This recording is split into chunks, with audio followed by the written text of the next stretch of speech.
Hello, everyone, and welcome to INSEAD's SDG Week, where we have another very interesting session aligned for you. We have a special guest, Aline Sara, who's the co-founder and CEO of NaTakallam, and I am Jasjeet Singh. I am a professor of strategy and sustainable development here at INSEAD. And after Aline gives us a little bit of overview of her award-winning social enterprise, which connects refugees and displaced persons with work opportunities in the language sector globally through the freelance economy. I will introduce one of the people that work in the NaTakallam sector, which is Ghaet. So Aline will take about 10-15 minutes talking about her work at NaTakallam, which is very relevant in today's day and age, given the refugee crisis and the global divisions across the world. And then after that, we'll have Ghaet come in and share a little bit of his story. So that should take about half an hour. And the second half, we'll go a little bit into panel format. I will ask some questions both from Aline and Ghaet, and we'll certainly be taking questions from the audience. So please be ready to engage whenever you're ready. The Q&A box will work. The chat box is disabled. This is a little bit of the overview. Sorry, we can see the previous slide. This is a little bit of how this week has been going at INSEAD, and we are towards the end of the SDG week. This is session 6. Many of you have been with us during the earlier sessions, and hopefully some will be with the last one as well. With that, I think I'll welcome Aline, who, by the way, is also alumnus from a program that we run every year, which is called the INSEAD Social Entrepreneurship Program. So, of course, she has a very special place in our hearts, and she's soon to be a mom as well. So, and despite that, she's making time to join us. So we're really grateful for that. It's wonderful having you, Aline, as always. All yours for the next 10 minutes or 15 minutes. Thank you so much. Thank you, Jasjeet, for the introduction, and it's a pleasure to be here. My week at INSEAD was transformational, so I'm very glad to be part of this. So I'm going to go ahead and share my screen. So here we go.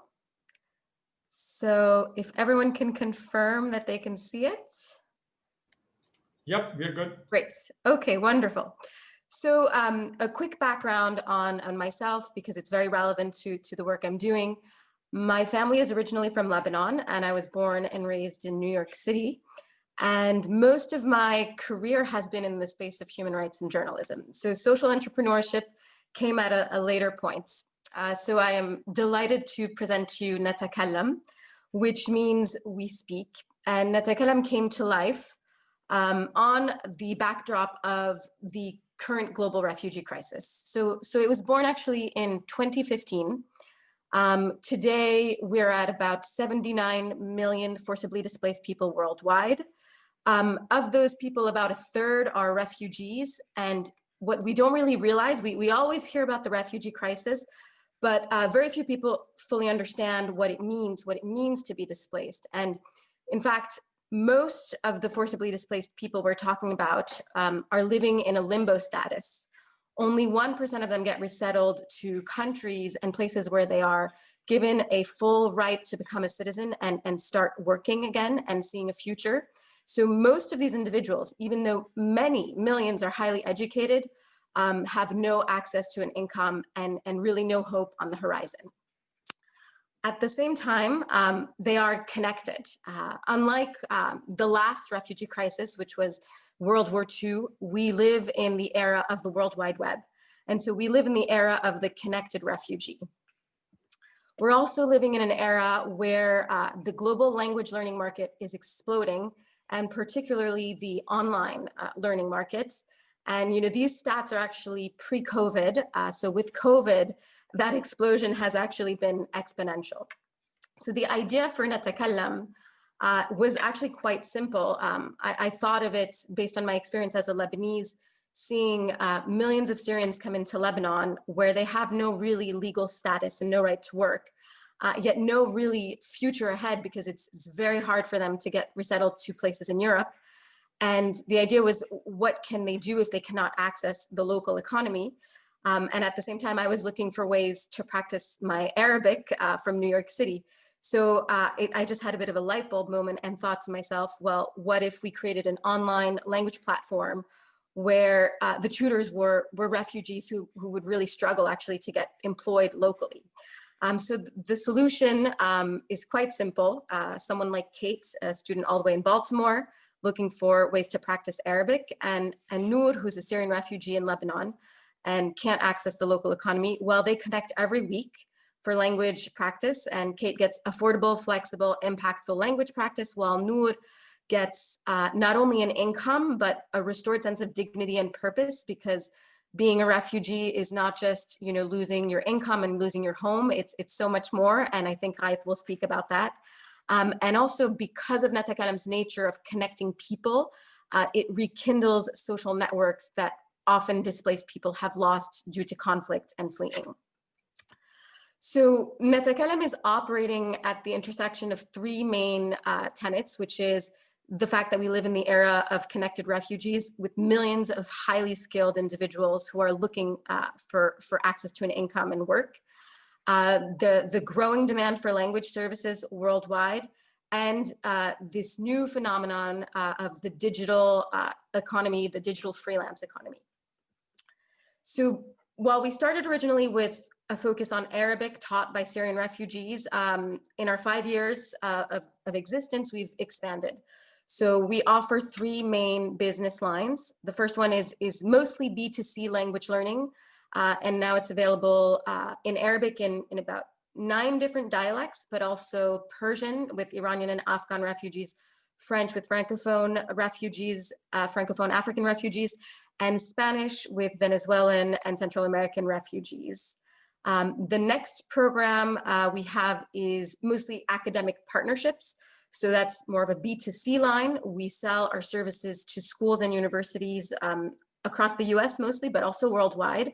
And those are programs where refugees will Skype into an entire classroom or with one-on-one individual students to discuss culture, thematic issues such as politics, migration, or other, but also language. And finally, we also realized that translation services and in fact, interpretation were also an option because they are opportunities for refugees who are multilingual to work remotely as well. So we do offer professional translation services as well.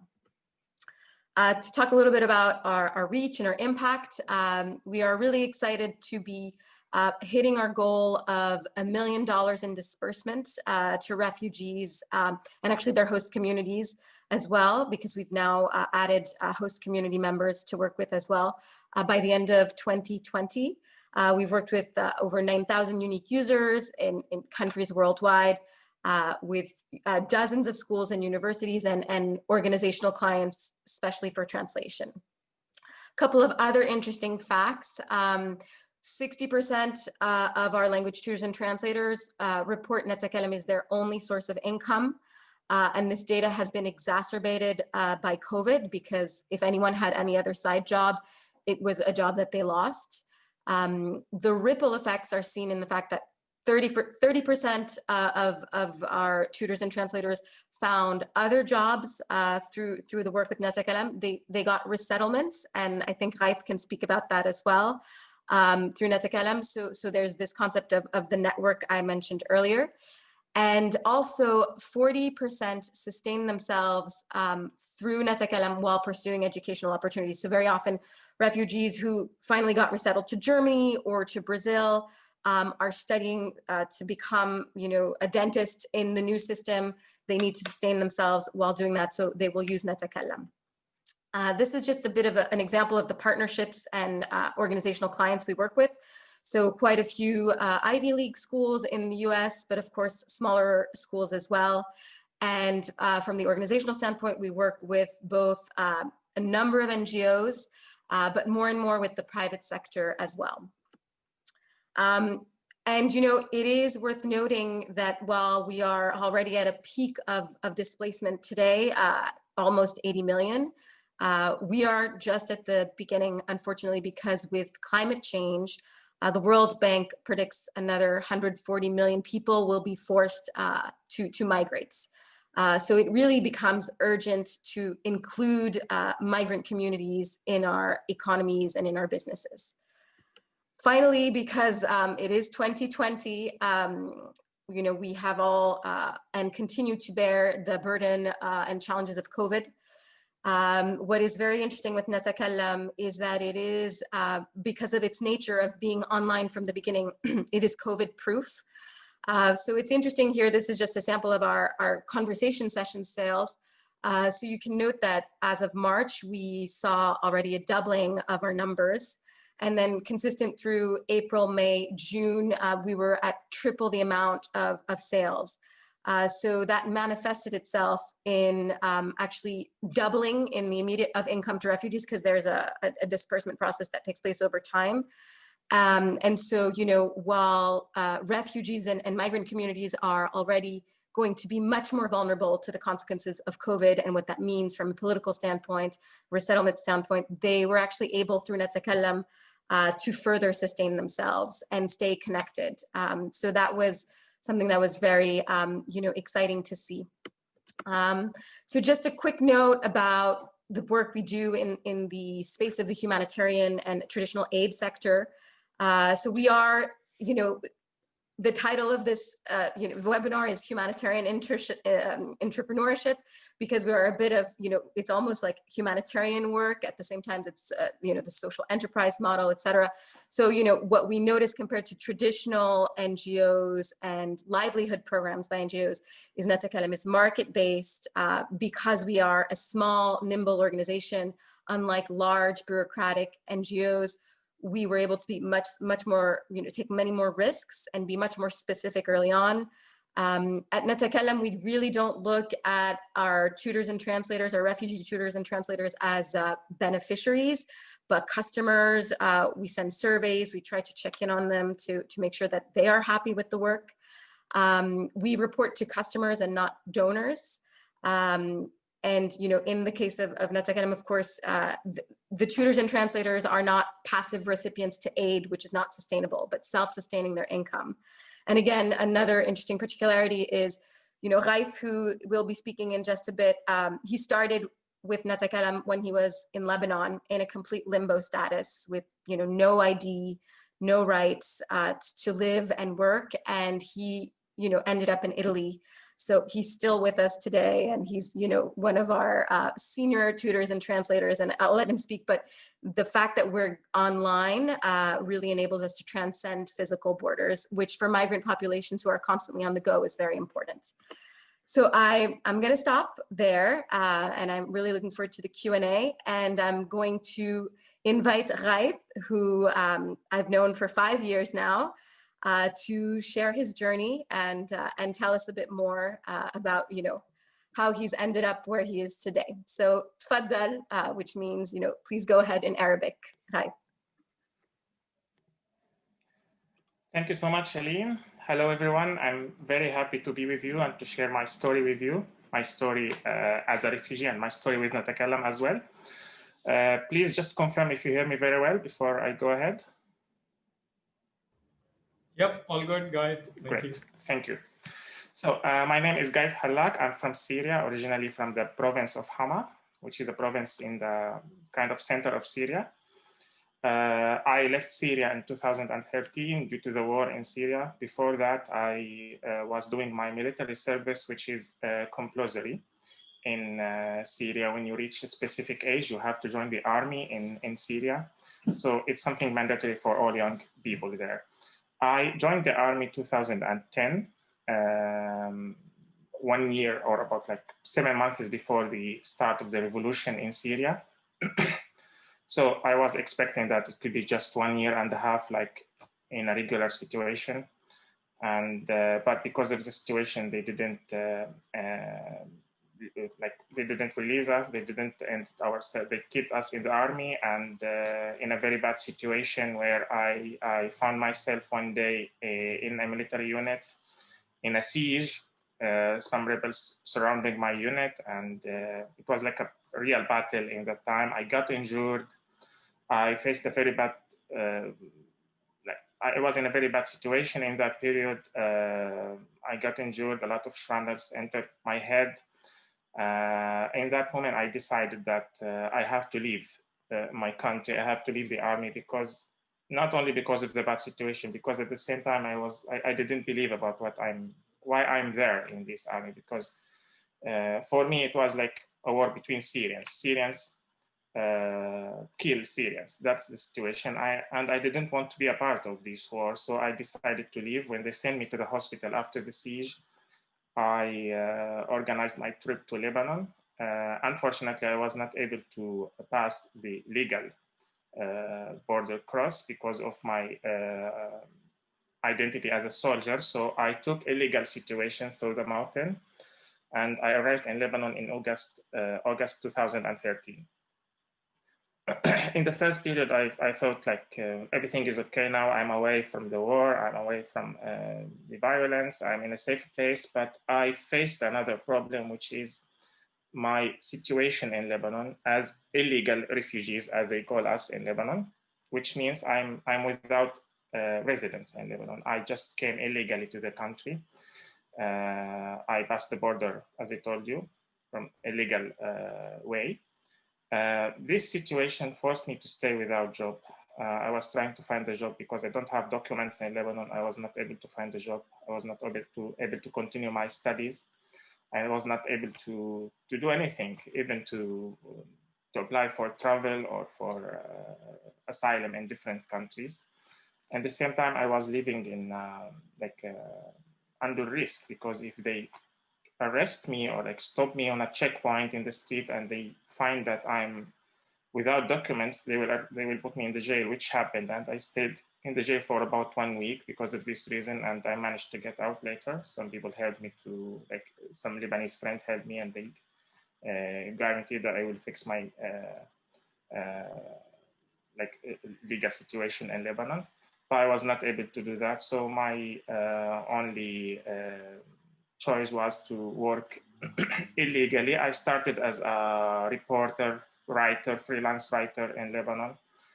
I worked for some like Western websites and Western magazines, writing and reporting about the Syrian situation, writing some opinion articles. But it was not a stable job. If people who work as freelancers, they know exactly what is the meaning of like freelance journalists. So it's not a stable job. It's not a stable income. At the same time, as I told you, because of my identity, I was not able to find a job or a regular job in Lebanon. In 2015, a friend of mine told me about NaTakallam. It started in, as I remember, correct me, Aline, if I'm wrong, in August 2000 and late August 2015. He told me about the idea. And yeah, I thought it could be a perfect solution for me, because it's something I can do it at home without like moving in street, facing checkpoints in my situation. So I emailed the team, I sent my CV, they interviewed me, and they hired me finally. And I started in October 2015, which is exactly about 5 years now in NaTakallam. So I can say that was a turning point to me, because I started depending on myself to live in a country which is very expensive to live in the city of Beirut and Lebanon in general. And I was doing a job. I was not like just waiting the UNHCR or some organizations, for example, to send me aids and foods and pocket money every month. So I was working, I was earning money because I'm working. And this is exactly what I wanted in that time. At the same time, it was a good opportunity to me to know more about the other countries, because as you know, NaTakallam is an online platform. So we teach people around the world, we teach students around the world. So you can imagine that I'm traveling every day. around the world. Like, for example, in the morning, I have a student in Pakistan. In the evening, I have a student in California. In the afternoon, I teach student in London. So that was a good experience to me, which helped me to improve my skills and to understand the outside world in the same time. In 2016, I met a journalist who was in Beirut who came to Beirut to report about NaTakallam. He interviewed me. We talked about NaTakallam, and in the same time, he was reporting about a humanitarian organization, Italian humanitarian organization. It's called the Humanitarian Corridor. So after we finished the interview, he asked me about my situation. I asked me why you don't travel. Why don't you, like, if you are in this bad situation in Lebanon? I told him that I tried a lot. I emailed a lot of embassies. So he told me about this organization. And I went there, I emailed them, and they gave me an appointment. I interviewed them, and it took only 3 months to get the visa. And I arrived in October 2016 to Italy. In Italy, I found a chance to have a legal document. I have a residence. I joined the university again. I'm in my last year now, studying international relations in the Department of Political Science in the University of Padova. At the same time, I'm still doing my job with NaTakallam. It's exactly as Aline said, for me in my situation, it's my only resource now, my main resource, because I left writing and reporting in journals. I do some like writing sometimes, but not as a job. It's something I enjoy to do sometimes, but I don't depend on it to live. My only resource today is NaTakallam. With this job, I'm able today to pay to my university, to pay for the rent, to live here, and to have a normal life without any fear of anything. So that's exactly what I wanted as a job. When I was looking for a job in Lebanon, I faced a lot of obstacles. For example, first you are Syrian, and a lot of maybe the tension between Syrians and Lebanese due to a long history and between the two countries. So it's really hard to find a job. Even if you find a job in Lebanon, you might be forced to work with a low salary or low income just because you are a refugee or because they know you are in a need. So, which is unfortunately the situation of the majority of refugees today in Lebanon. I was lucky because I found a job there and I was able to rent a room in Beirut and to live, but the majority of refugees still live in camps today in Lebanon. What NaTakallam did to me was exactly like saving me in that dark period. I always call my 3 years in Lebanon as a dark period for me, because I lived in fear for 3 years. I lived in hide. I just was avoiding. You can imagine if I want to buy some bread from the supermarket, I have to check the street first to see if there are any police in the street or not. That was my life for 3 years.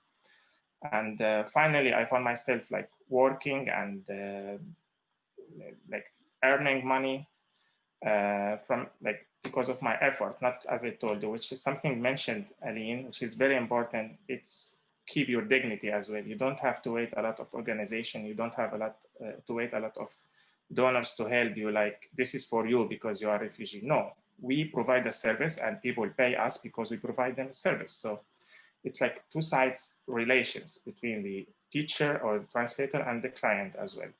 And that's a very important point we have to mention. Yeah, that's what I can tell about my story. And I know like you might have a lot of questions, so I will leave it to the Q&A questions and I will give it back to my colleague now to continue. And thank you so much for listening. Right. Thank you very much for that very inspiring story. And Aline, of course, you're also welcome. You can stay now. I don't think you need to disappear. We'll have questions for both of you. Dia writes in the Q&A, very powerful story. Thank you. Thank you for commenting that. Dia, I have a question. Let me start with a question for Aline, which has actually come in different forms from two different people. So first of all, it's great to see a lot of familiar faces, not faces, but familiar names in the participant list. This is what happens. I've been at INSEAD for 16 years. So every time I do a webinar, the fraction of people that are familiar keeps on increasing, which is great. So Yuichi from our EMBA program is asking, what's your competitive advantage? And that's a question that Maria, who was in another program at INSEAD, also asks. She says, on the one hand, it's a very inspiring story. On the other hand, if like Ghaid said, you're competing as a business, then surely you're competing against the big guys in this space. So Aline, this is a question a little bit for you, which is, on the one hand, you're just saying you want to run like a business, you want to treat the people you work with as customers, but that sets up a certain degree of expectation and pressure, and it's hard enough to just deal with that business side while I know you're genuinely passionate about the impact side. So how do you manage it, sustaining the impact side while staying competitive against the businesses that you compete with? How do you do that? And maybe this is a good chance also to provide advice to other aspiring social entrepreneurs, because this seems pretty hard. Running a business is hard enough. Running a business with keeping your passion and impact first seems even harder.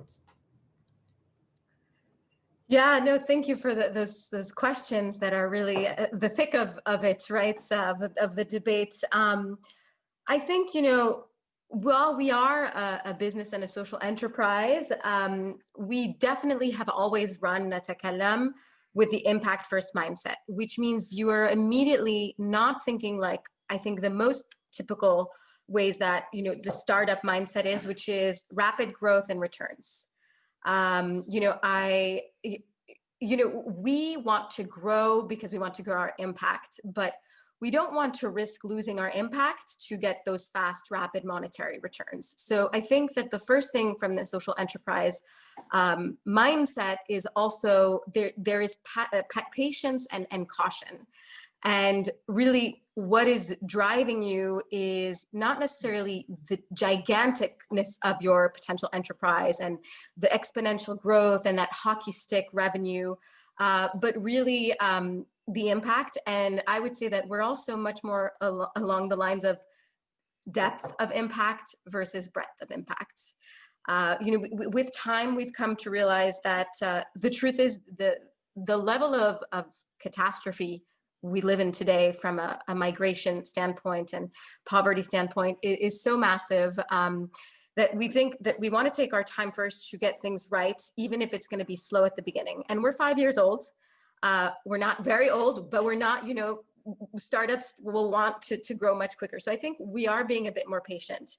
And we're, I think that there's also a turn towards slow growth. There was the slow food phenomenon. And I think, Jasjit, your class was very enlightening also, was extremely enlightening, giving so many examples of not necessarily for-profits only, but a lot of NGOs that also grew too quickly and the damage that can be done. So I think that the fact that our drive was really not from the beginning to become a massive company to beat competitors, and we don't obsess over competitors, we are careful about them, but we're also such a unique entity because we are an education platform. We are a bit of a conflict resolution platform because we create cultural exchange and we change the narrative around refugees. We're a livelihoods program. So some competitors might compare us to an NGO that is trying to provide cash for work opportunities in farming for refugees. So I think we're very unique. And I think to answer the question about our competitive advantage, I think that, of course, you can compare us to those language platforms. You can compare us to Italki, you can compare us to Duolingo. I think the closest that comes to NaTakallam is those more tutoring platforms, Verbling and Italki. But you're not going to get the cultural fluency that NaTakallam has because we're not a catalog of languages. We have few set languages that for now our team knows very well because part of our team comes from those parts of the world. And you're not at a marketplace.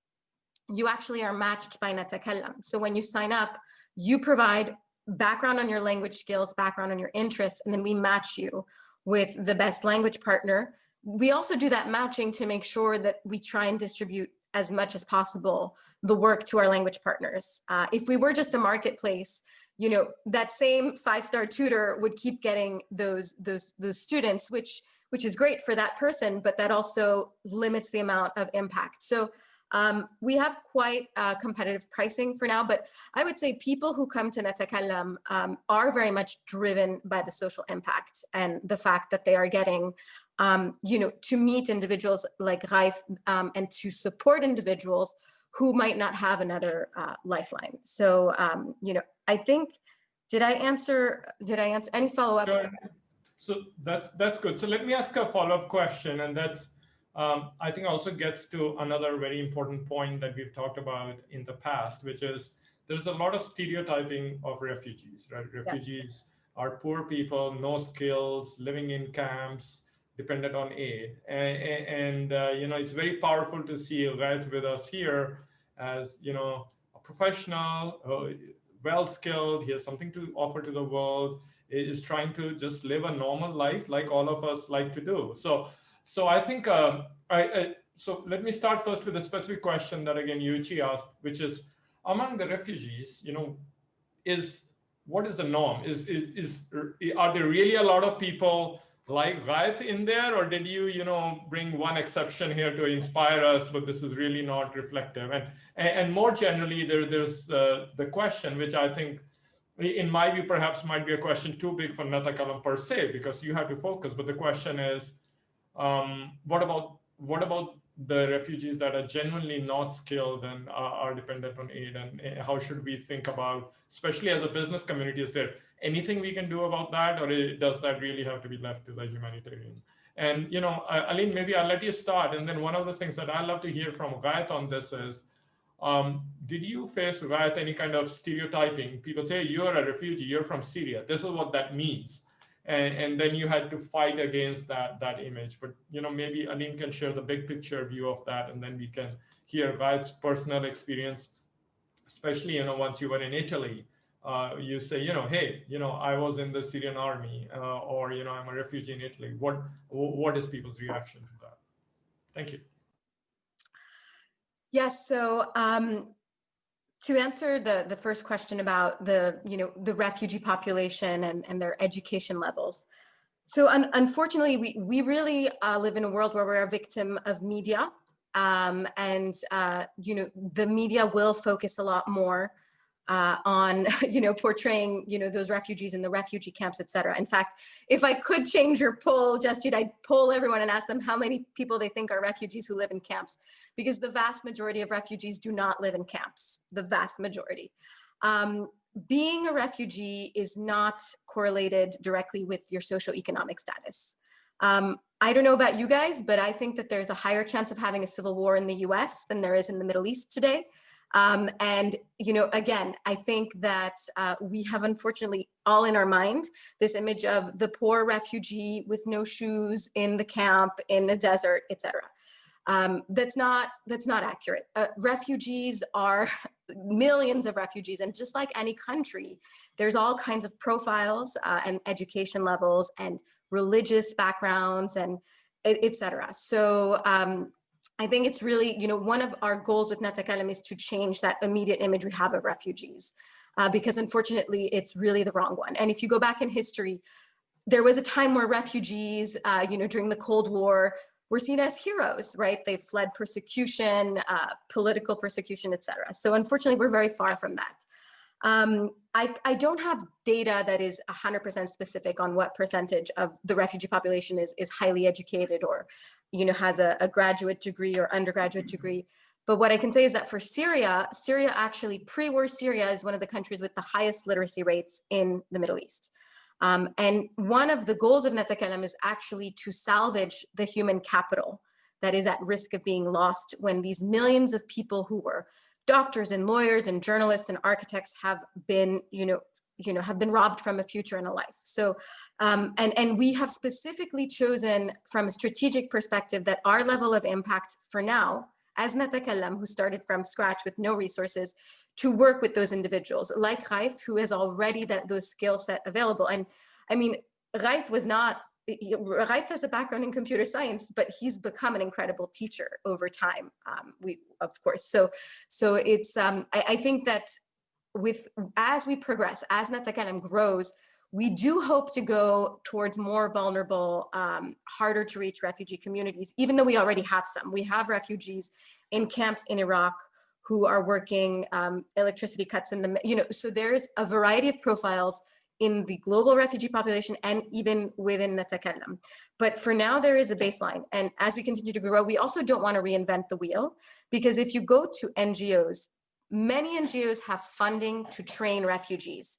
They train them in coding, they train them in a variety of services or teachings, but then there's no market for them to work. So NaTakallam is kind of trying to be in the middle, and as we continue to expand and grow with our revenues as well, we do have plans to go to the harder to reach areas and to work with refugees who might not necessarily have the skill set that Raif does. But as a market-based solution, there is a market of millions of skilled refugees already to work with and support and make sure that their skills don't get lost. Okay, I'll stop there. Raif, your turn.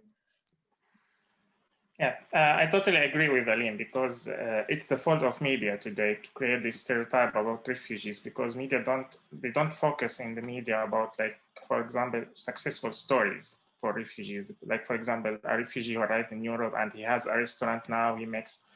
He created something here from nothing. So no one talk about that. But if you find someone who is a refugee and maybe who steal or who like commit a crime, for example, here, all the media will talk about that. As you know, you say in English, if it bleeds, it leads.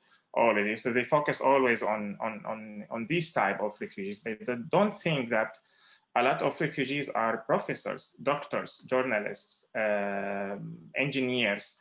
They are educated person. Not because I'm Syrian, but I know Syrian people are educated person. They I know dozens of people now who were engineers and doctors, and they live in camps today in Iraq and in Jordan. No one care about them. So again, it's the fault of the media, because they always try to focus. It's a business today, the media business. So they try always to choose these bright titles, because as much as they get clicks, they will make money. This is the media today, unfortunately. So from my personal experience here in Italy, yeah, I faced a lot of racist comments sometimes in the street, or look at this Middle Eastern, or look at this Arab, or look at this Syrian, why are you in our country? A lot of people think in this way. Racism is everywhere in the world, not in a specific places. So you have to expect these kind of comments. But my response is always to ignore, because I can prove myself in different way, not to by having an argument with these people. No, I can. I'm studying. I'm working in this country. I'm paying the taxes to this country like any Italian. So I'm a producer person here. I'm helping this country like any Italian here. So that's my response to them here, and I can prove myself in this way. And it doesn't matter if I'm a refugee or I'm not, because if you want to apply for a job, you will not put in your CV a refugee. You will not write this. You will write that you write your skills, what you are able to do. So that's always my response to these kind of comments. But yeah, for your question, it happens a lot. I face this kind of comments in many places. Yeah. Thank you. Right. So next question, and which is a little bit inspired by two of the questions, one coming from Gaurav and the other from Sheetal, which is, normally we are so used to, even in the social impact space, by measuring success with how big did you grow, right? Everybody wants to get to, I am helping 100,000, I am helping 1 million. And Aline, from our conversations, I recall your point of view is, it's okay to be helping a few hundred as long as you're truly transforming lives. In fact, that is far better than saying I touched 1 million lives, but didn't make a difference there. Having said that, that's surely a pressure that you feel on, you need to grow, show us something bigger. Why are you, still primarily to a large extent in Arabic? Why are you still very focused on one region? Why are you still working with a few hundred people? What is your 5-year vision? What is your 10-year vision?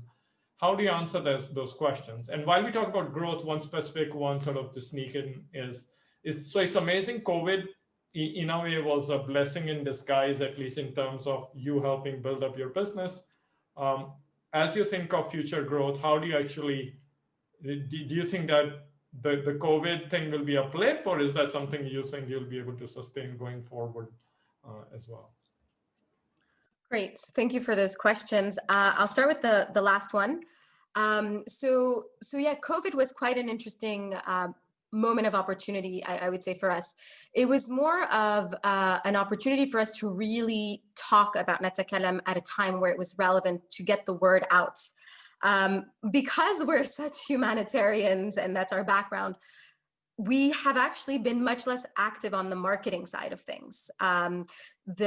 Most of our growth has been through more informal word of mouth. And so we are looking to be much more active on marketing, which, you know, if you look at most companies, the marketing budget is much bigger than what NaTakallam has done.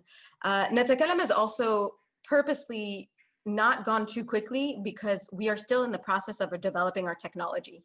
So you'd be surprised to know that NaTakallam is very good at being a scrappy startup in that respect, which is we do not have an automatic platform yet.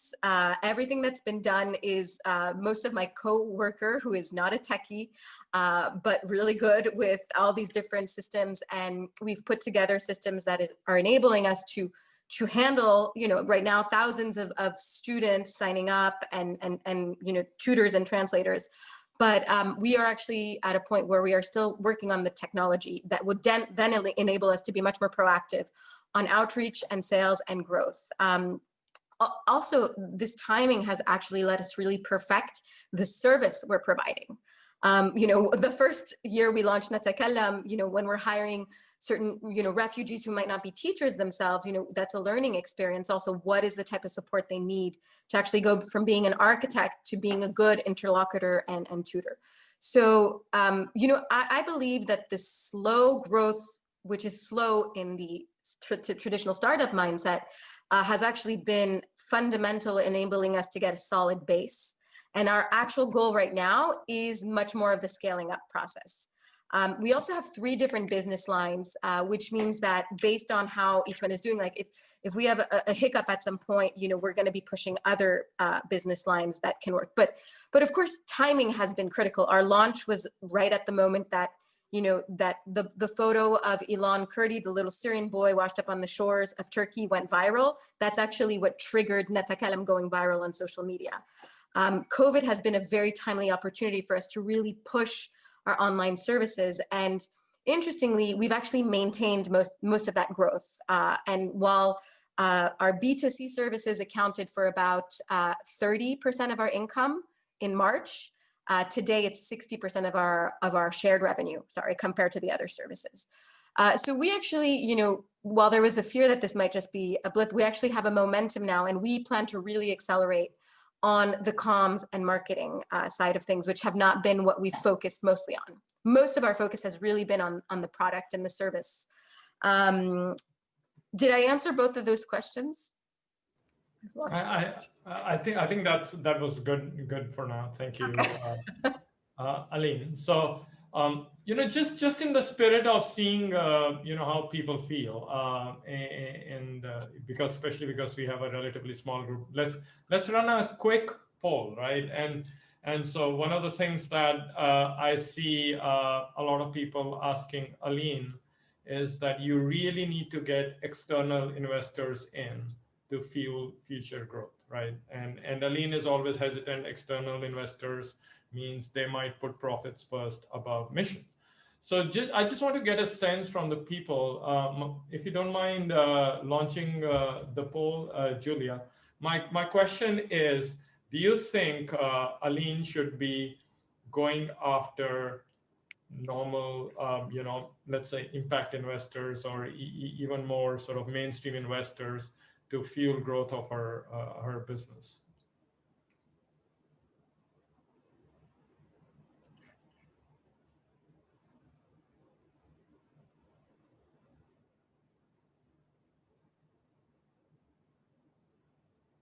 So, again, we are just for another 30 seconds, we'll let the poll go. The question is, you heard Aline, she's very cautious about growing. It's been about 5 years. She's working with, what's the number? Is it about 120, Aline, that people in your network, people like that in your network? Is that, how many people are there in your network right now? People like that, how many language instructors do you have in your network? We're about 120, I think. Okay, right. So one of the options for Aline is that she could try to grow by getting more investor money and scale up hard. So we see about 2/3 of the people think you should be getting more investors in than you've been doing. So Aline, do you want to try to clarify your position? Because I've noticed this has come up in earlier discussions as well, which is very often people expect, hey, you've been doing this for a few years. If you really think the business model is working, now it's time to go get the investor money and scale up. So why are you so reluctant about that? So I think we haven't had an urgent need to get a big amount of money. We've been able to grow steadily and safely. And we feel that that's been, a comfortable moment. Now, I would say that we are a particular startup in the sense that because we're so humanitarian, NaTakallam has also raised about, as of today, we'll be at around 800,000 in funding from grants, foundations, and competitions. So I think, we believe that because of the nature of our enterprise, there are other funding routes. There's also, I think, fortunately or unfortunately, I think that we live in an era in the startup and enterprise world where there is a bit of an obsession with investment and a fixation that if you don't have the money, you just can't do anything. And interestingly, I am very much inspired by another INSEAD professor. So INSEAD has been very, impactful in all of NaTakallam's approaches. Professor Joe Tabit, who does a comparison between, the startup mindset, or the startupper mindset, and the entrepreneur. And the entrepreneur comes home and opens his fridge or her fridge and sees what's in the fridge and decides, this is what I'm going to build with what's in the fridge. But the startupper thinks, okay, this is what I'm lacking in the fridge. I need to get the money to fill the fridge to then build. And I feel that working with the, I'll do what I have with my fridge is one that we've really used. Again, I think that the fact that our team is made of mostly humanitarians, where our expectations are slightly different than coming from the corporate mindset where everything is, you have more money to do more things, to do things more comfortably, has also enabled us to really put up with, more tedious efforts. We're also, the reward is in our impact also, right? So we're rewarded by hearing testimonies like Khait's, and that's also what keeps us going, potentially maybe with less growth and immediate kind of gratification from that immediate growth. So, I think there's multiple reasons why for now we haven't gone the investor route. I also think that we haven't ruled that out, right? But it is a marriage, right? When you have an investor, it is a life commitment almost, or it's a big step. And so because of the nature of our work and the particularity of our goals, for us, it's really, if we meet that investor that is fully aligned, of course, we'll be open to it, because the ultimate goal is growing, of course, is growing our impact. So yeah, that's the answer. Thank you, Aline. So a question for you, Vat, which I'm going to combine two questions, one from Maria and one from Shukrit, which is, so first of all, just personally, how do you see your life as evolving? Because emotionally, it must have been hard for you, right? Coming to a new country, coming without being able to, perhaps have as much connection, certainly not in geographic proximity with your friends and family from before. So how do you see the long term? And while you reflect on that a little bit, I think one of the questions that would be useful is Shukrit's question on, for people, let's say in your case, people in Italy, or community like INSEAD community, what message would you have, which is, how should we think about refugees and perhaps our approach towards immigrants in our countries and so on? that you think would be different from how things are done today, and that we can all contribute in our own sort of at least small ways to the impact that people like Aline are trying to see. Yeah, of course. For the first question about, let's say, the future, I'm very happy in my job with NaTakallam, honestly, and I don't think I will change that easily. Okay, so I'm waiting for like a great chance to change. Yeah. I got many chances to find another job, but I like the work with NaTakallam. This is why I continued in NaTakallam. And now in the second question, I will explain why. My thinking or my imagination for my future, I think after my graduation, I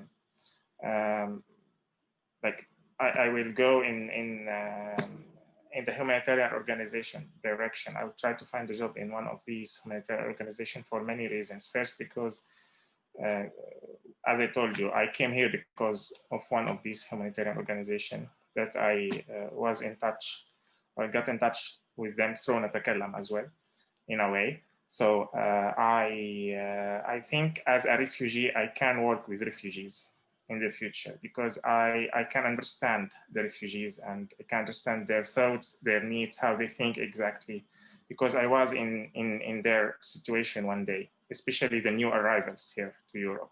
So that could be my my plan to the future, and this is why I specialized human rights and international relations in my department here.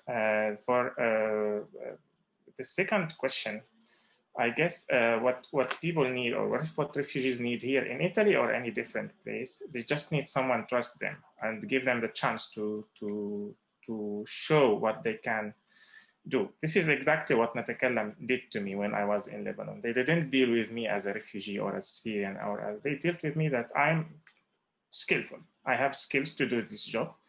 They believed in me. And when refugee finds someone believe in him, I'm sure he will do his best to prove that he deserves this chance.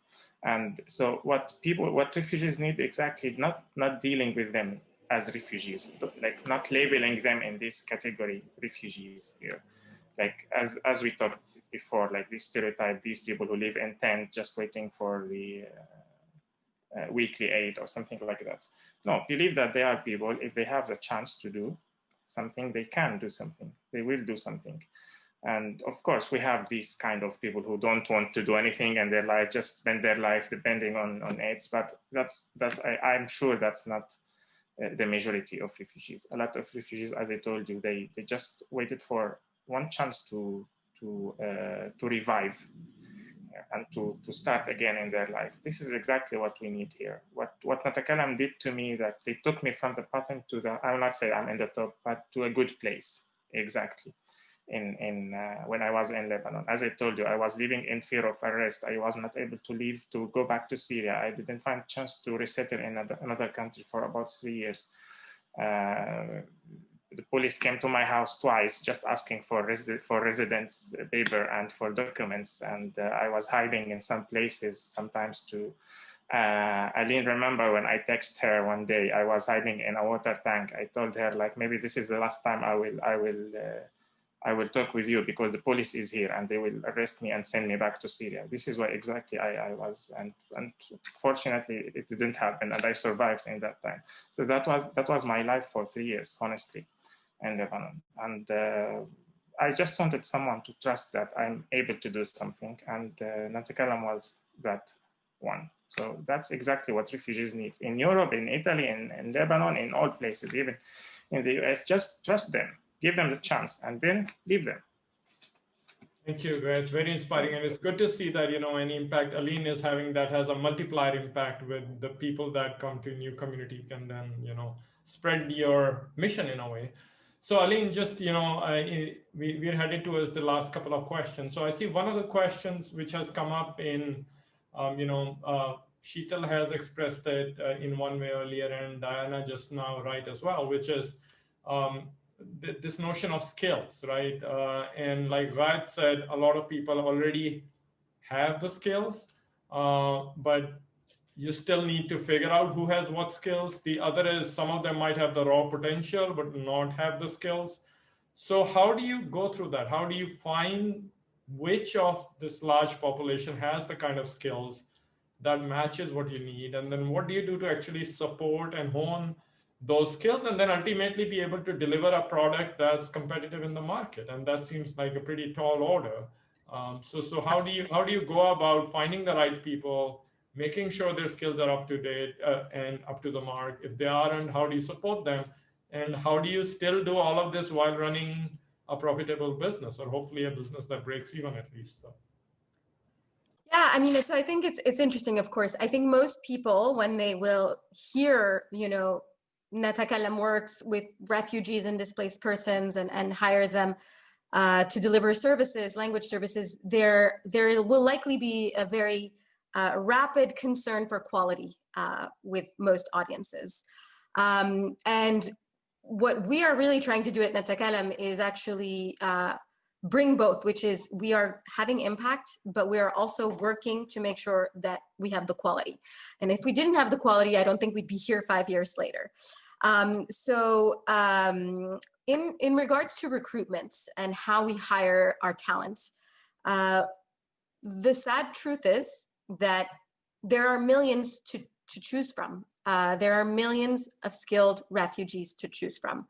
We turn down applicants. I mean, we turn down at least 10 Arabic-speaking applicants per day because Arabic is our strength, has been our strongest language. We were born out of the Middle East. So, and the number of Arabic-speaking refugees is massive. The largest country with refugee populations is Syria. Of course, it's followed by Afghanistan, which we also offer Dari, which is a dialect of Persian. But the sad truth is that we have a lot to choose from. Now, if we want to talk about the other languages, which were not our kind of original languages, the fact that we're humanitarians also means that we have very strong networks on the ground. We have informal partnerships and formal partnerships with the UN Refugee Agency, with the International Rescue Committee, with Save the Children, with local NGOs. So actually, when we recruit new language partners and new language translators and interpreters, we do work through these networks to find these individuals. And they are treated like a normal person, quote unquote, like they have to go through an interview process, they have to submit a CV. And so we do tend to onboard individuals who, because we know that they need it and because we can, have already some skill set in the language, in the teaching field. For translation, the bar is even harder, right? Translation, you cannot budge on the quality. So what we do with translation is we have a pool of refugee translators who go through thorough tests. And then the way we work is we actually have certified editors who actually go over the work. So there's a two-layer work. Refugees are still getting an income, but then we also have lots of non-refugee certified editors who then go over the work as well. So we treat quality control very importantly. Otherwise, we wouldn't be able to be where we are today. We wouldn't be able to be getting new clients, private sector clients as well. So that is to give you a bit of a sense of, the recruitment. We also are trying to more and more as we grow, hire some of our senior tutors into the team. So we have already done that with one of our tutors. He's actually become, a support officer for our operations. And that is something, we aspire to do as we continue to grow as well. But the way we treat our language partners is as a community. They are not, you deliver the work, and if you get bad reviews, because we do have a review mechanism, we track their work, their retention rates. We do make sure that, we support them if they're not doing well. And so it's like a professional company. So I will stop there. Aline, thank you. And Katel just made a comment that, in some ways, we should be seeing you not just as a language platform, but a platform that actually helps refugees and displaced people transition to the job market. Some of them might stay with you for the long term. For others, this might be a very important stepping stone to then open up further opportunities. And like Gayat is saying, then, they go on to do great things in future as well. So I think it's time to wrap up. And let me just, first of all, say Thank you so much to Aline and to Gayat for a super inspiring session. And you know, it's important to get reminded, because sometimes in the business world, when we're just talking profits and there are these stories about everything can be, you know, win-win. And, you know, sometimes we see organizations like you and we realize that by putting impact first, you are able to do certain things in very different environments where you might not be able to meet the traditional profit and ROI requirements. And that's okay. Business is still a force for good, but you're saying business doesn't have to equate always with only profits. You're willing to still take compromises, but it's still a great tool in many ways. So thank you so much for coming and sharing these stories, Alina and Gayat. And certainly thank you to all our partners and sponsors for the session. Needless to say, a big thank you to the operations team and to the Hoffman Institute team for really making this happen, and for this entire very inspirational week. And hopefully, you know, you'll be able to join the last session later today, and which is the fire chat with the UN Young leader SDG. And thank you so much. And again, we can see the picture of the lovely team that we didn't get a chance to thank in person if this was a live session. Of course, you know, mine is the easy job, just sitting in front of the camera and smiling. And that also usually in the background, somebody is reminding me in chat, do not forget to smile. And that's how I remembered it. So thank you, everyone. Stay healthy, be well, and don't get too stressed about the US elections. In the long term, this will just be a blip. Thank you very much.